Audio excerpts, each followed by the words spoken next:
Independent Growth of Ireland, featuring the photographs of Father Francis Browne.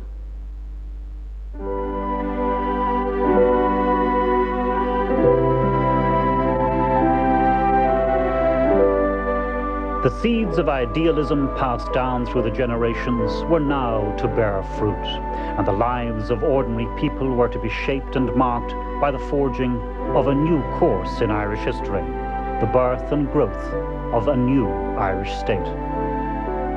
And so it was that in the early years of this century, that one Francis Mary Hegarty Browne, scholar, traveller and Jesuit priest, in the tradition of the early monastic chroniclers, recorded the birth and growth of the independent Ireland, not of course with quill and vellum, but with the illuminating instrument of his own time, the camera. His was a life of incident and adventure, not out of place in the pages of a novel, the life of an adventurer and traveller. He sailed on the Titanic on its ill-fated maiden voyage, intending to come ashore at Queenstown, now Cove. But by then he had befriended the American millionaires, the Odells, who insisted he be their guest on the entire trip to New York. An excited telegram sought permission, but that merely provoked a terse reply from his superior, simply saying, "No, get off that ship."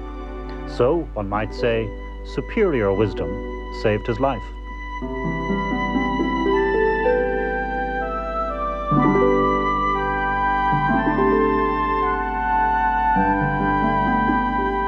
He went on to become chaplain to the Irish Guards, surviving the horrors of Passchendaele and Ypres.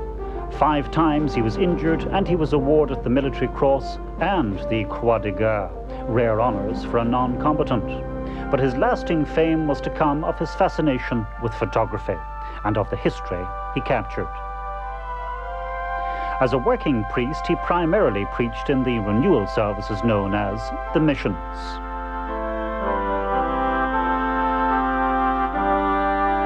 But no hellfire from his pulpit, but a gentle soul preaching of a loving God each evening. And that left the day free for his other love, photography.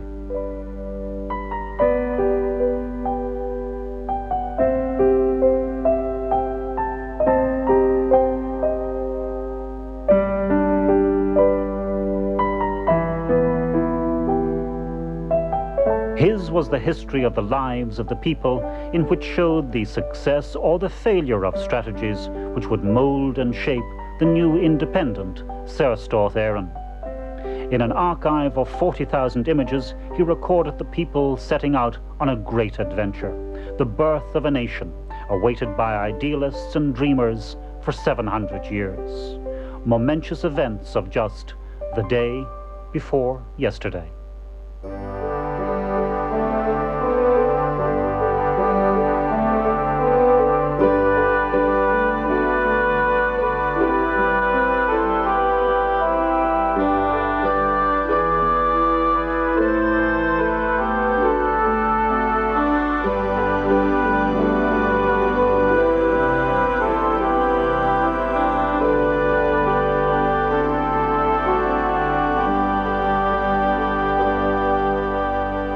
We had emerged from the terrible beauty of the War of Independence. The Civil War bloodletting within the family was mercifully now at an end too. And now, in this year of our Lord, 1923, we were free of the old enemy and looking forward to the new dawn and to the fruits of freedom. The patriot Pearse himself had drawn the vision of that promised land.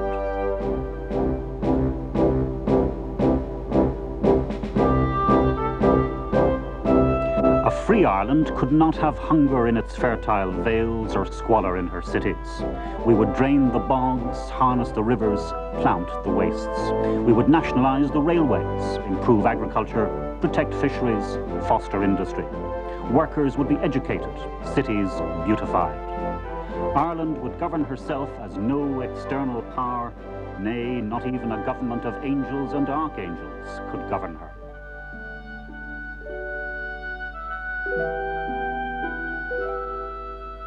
All seemed changed, but was it changed utterly? The new state enthusiastically expunged the marks of Britain's ancient claim here. The crown, which had dominated the aspirations of the harp, had now been painted over, green over red. And on the postman's cap, the harp replaced the crown.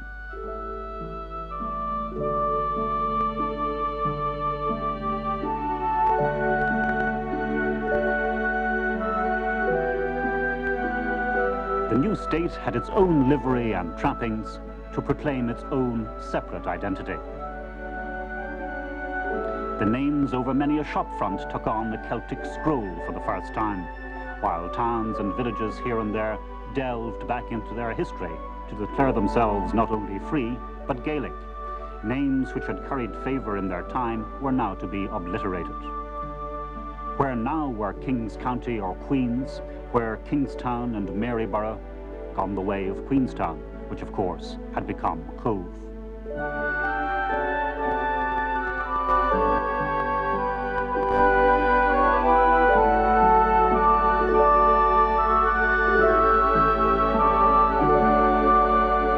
Gone too was the RIC. Their foes had now become the government, and many of them moved north to join the RUC, and many of them who had previously fought the police were now the police themselves, and in the ranks of the new Garda Síochána. Only in Dublin did one superficial echo of the past survive, with the men of the Dublin Metropolitan Police still wearing the cape and the tall hat reminiscent of the London bobby, though that too would pass with the horse and cart from the streets of the city.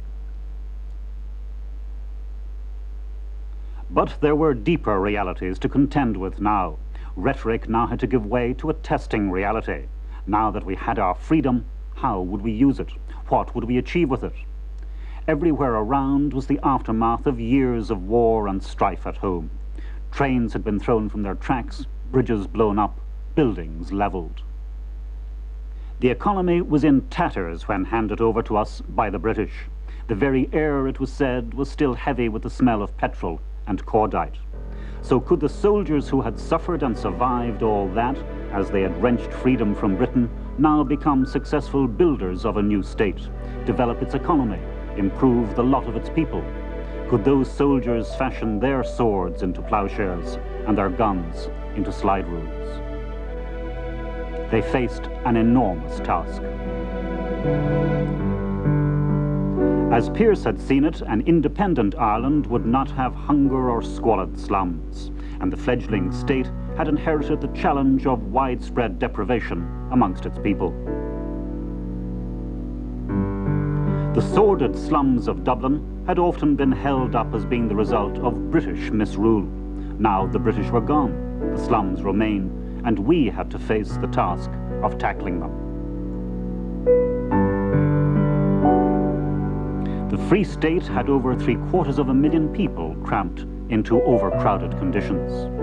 It was a breeding ground for disease, and so, in the capital city alone, behind dry statistics, was a terrible tale of misery. 25 children in every 1,000 never reached their 5th birthday. In 1 year, 3,500 people would die from tuberculosis. 8 times that number suffered from the disease.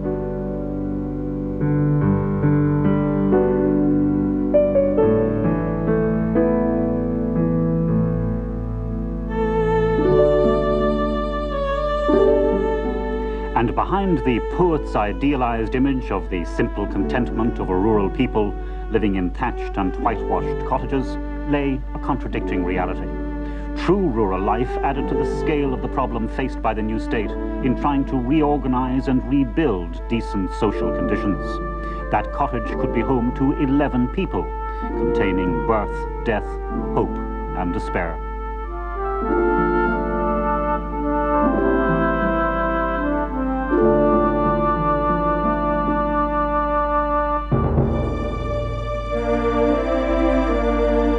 There was an air of menace, even of threat. Peace had not brought the expected full and plenty, but depression and unemployment, made worse as 20,000 men were demobbed from the army to joblessness. The dole was pitifully small, and anyway, it only lasted 6 months. So after that, it was life by the charity of the St. Vincent de Paul Society, with their free food, coal and clothes, or charity from the despised assistance boards, the successors of the infamous Poor Law.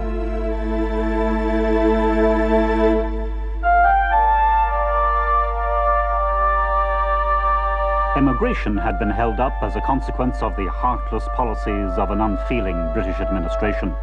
But what now with independence? The country headed for its highest level of emigration in 40 years, as people fled from poverty to America and to the good times of the Roaring Twenties. But depression was to follow them across the Atlantic.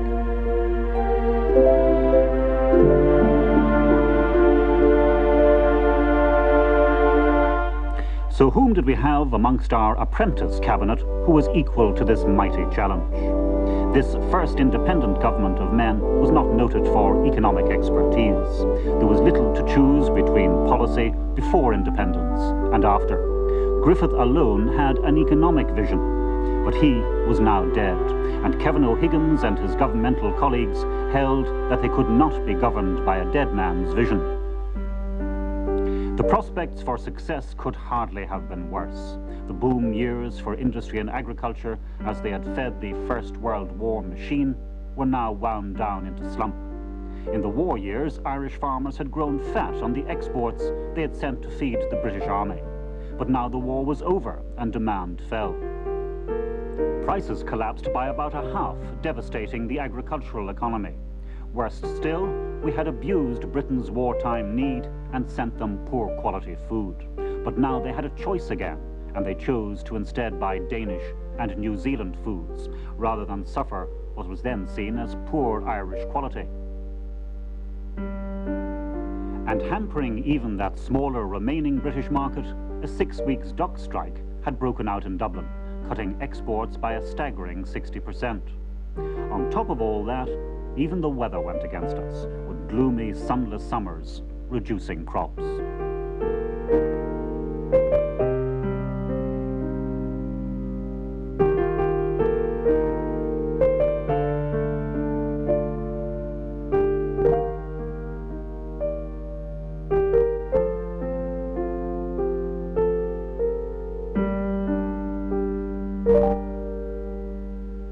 And the other arm of the economy, industry, was hardly any better positioned. In a 30 miles radius of any small town in Ireland, there might be a creamery or perhaps a bacon processor. Otherwise, there were merely small workshops repairing farm equipment or supplying timber products to the local market.